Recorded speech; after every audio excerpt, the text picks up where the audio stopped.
कहाँ रहते बेटा आप? चंदन पारा पढ़ते कहाँ हो? पटेल चित्र माध्यमिक जयपुर। अच्छा हेमपुर में पढ़ते हो? अच्छा आप सायरन बजाते हो? हाँ, कौन कौन से सायरन बजा लेते हो? Ambulance police.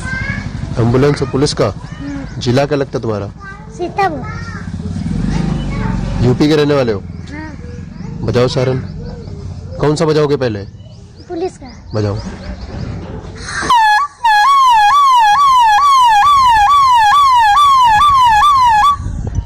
और दूसरा कौन सा बजा लेते हो? एम्बुलेंस। बजाओ एम्बुलेंस का।